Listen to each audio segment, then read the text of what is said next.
All right, welcome back, fifth graders. We are starting module 4 and we are going to be doing lesson 2 problem set. Here, you're going to be able to interpret or connect that a fraction is also the same thing as division. So let's get started. All right, we'll start with number 2. Number 2, they want us to draw to show how two children can equally share. So that tells you right there that we're going to be doing some division, 3 cookies. And then they want us to write the equation, and they want us to express our answer, show our answer as a fraction. All right. So once again, we have to draw to show two children sharing equally 3 cookies. So I can go ahead and just pretend that this is cookie number 1, and this is cookie number 2, and this is cookie number 3. So we're going to go ahead and share these 3 cookies with 2 children. So I'm going to draw, one little stick figure as a kid, another stick figure as a kid, and those are my 2 children. So you can see right here that at least each kid can get 1 full cookie. So I can show that those 2 full cookies will go to each kid. And the last one I'm going to go ahead and take, I'm going to cut it in half. So I'm going to say, okay, now I split the last cookie in half, and then one kid would get half of that cookie, the second kid would get the other half of that cookie. So it looks like each kid would get 1 whole cookie and 1 half of a cookie. So what we did here as our expression, we actually took 3 cookies and we divided it by 2. And now we're going to learn that when we do 3 divided by 2, it's actually written as a fraction. That means the 3, the number in the front, our dividend, the number that we're dividing up, will become the numerator. And then the number that is our divisor, or the second number, will become the denominator. So actually, 3 divided by 2 means 3 over 2, which we also should know 3 over 2 is bigger than a whole. We can pull out 1 whole. There's my 2 halves. That's technically 1 whole right there. And what's left over? We have 1 half. So this proves that our equation will end up with the answer that we did with our drawing, that each kid would get 1 whole cookie and then half of a cookie, so that they actually get 1 and a half. So let's write our sentence out, that each child would get 1 half of a cookie. So our sentence is going to be each child would get 1.5 cookies, period. So make sure your sentence is written out before we move on to number 3. Number 3 says Carly and Gina read the following problem in their math class. They said they read 7 cereal bars were shared equally by 3 children. How much, question, did each child receive? Now here's what Carly and Gina did. They solved the problems differently. Carly gives each child 2 whole cereal bars and then divides the remaining cereal bars among 3 children. Gina divides all the cereal bars into thirds and shares the thirds equally among the 3 children. So we have to illustrate both solutions. So if we're illustrating both solutions, I'm going to draw a line kind of in the middle, and I'm going to say this is going to be Carly's illustration, and the next one will be Gina, so that we can have it kind of clearly displayed. So we'll start with Carly. Going back to what we read, Carly gives each child 2 whole cereal bars and then divides the remaining cereal bars among the children. So I'm going to go ahead and do 7 cereal bars. I'll make them rectangular. So there's 1, 2, 3, 4, 5, 6, 7. And they're sharing them between 3 children. So let's pretend these circles right here is children number 1, or child number 1, child number 2, child number 3. So Carly gives 2 whole cereal bars to each child. So I'm going to go ahead and just circle the first 2 cereal bars and then draw an arrow to the first student or the child. The second two cereal bars to the next child, and the last two cereal bars to the final child.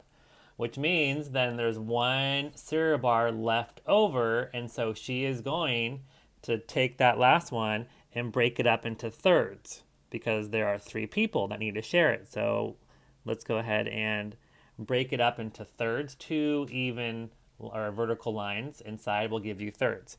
So actually, if you think about it, each little piece is technically a third, a third, a third, because 3/3 would equal a whole. And if I drew, okay, now this third would come over to the first child, the second third would come over to the second child, and the last third would come over to the last child. So each child is going to receive 2 whole cereal bars, and the last one, they're going to receive a third of it. So altogether, they're getting 2 1/3. So that's what Carly did. Now we'll go ahead and do Gina. All right, for Gina, I went ahead and just put the 7 cereal bars again. I did the rectangular figures for them, and I'm going to go ahead and draw my 3 children.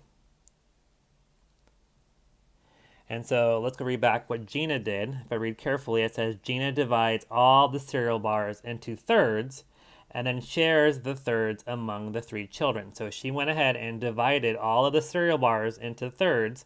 So what we're going to do is we're going to do 2 vertical lines in each cereal bar to divide it up into thirds. So think of that. She broke all of the cereal bars up into thirds. Last one, make it a little bit more proportional. All right.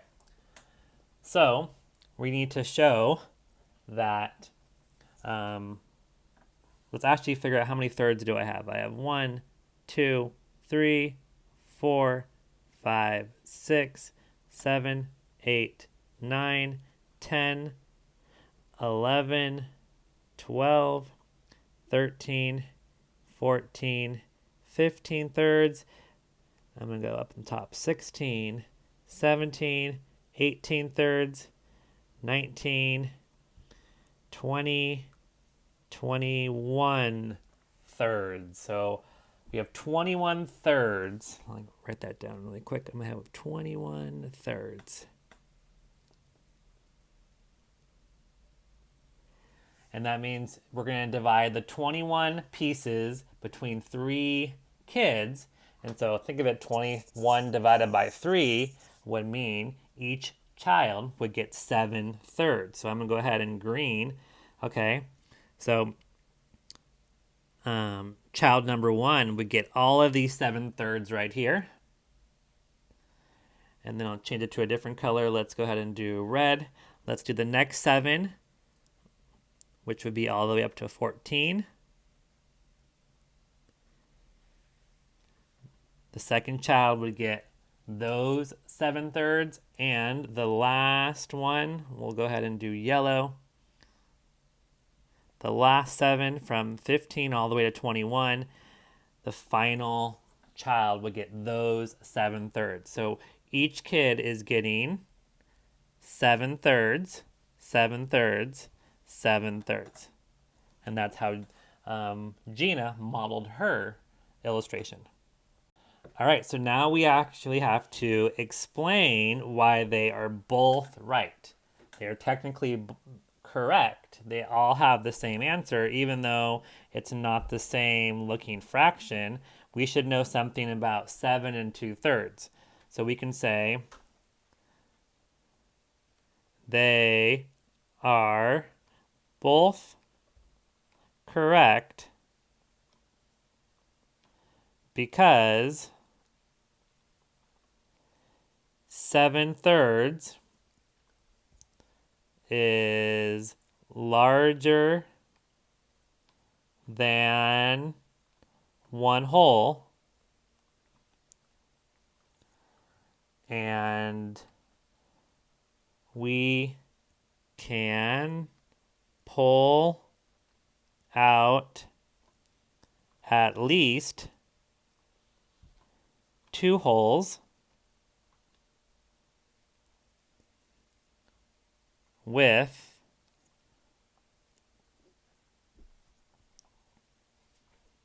1/3 left over. So 7/3 also equals 2 1/3, period. All right, and there's our explanation. If you're still a little behind, you can hit pause and get caught up. Otherwise, we're going to be going over to number 4.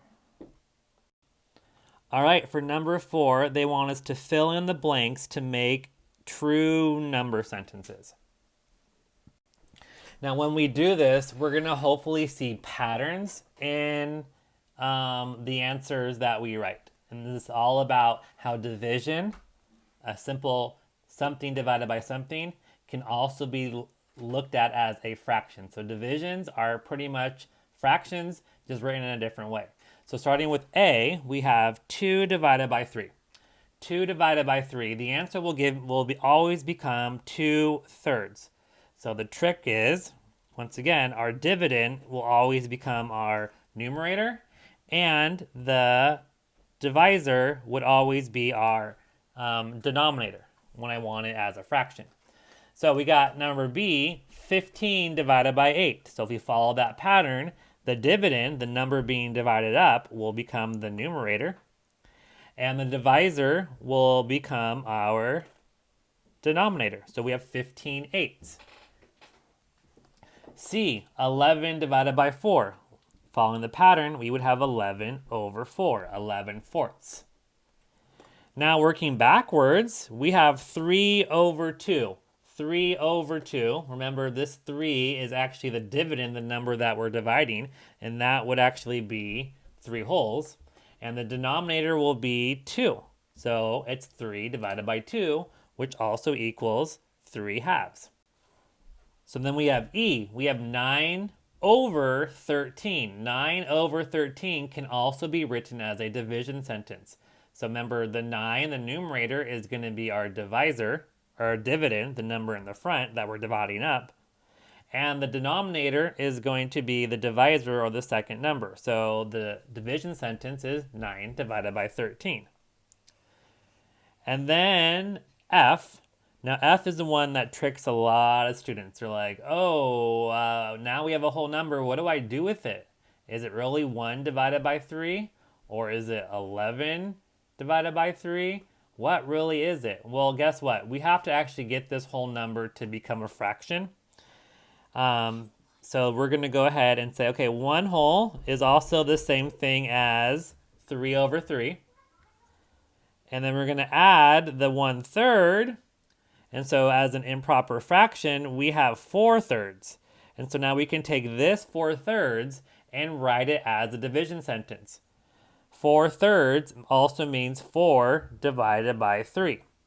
So 4 divided by 3 is also the same thing as 1 whole and 1 1/3.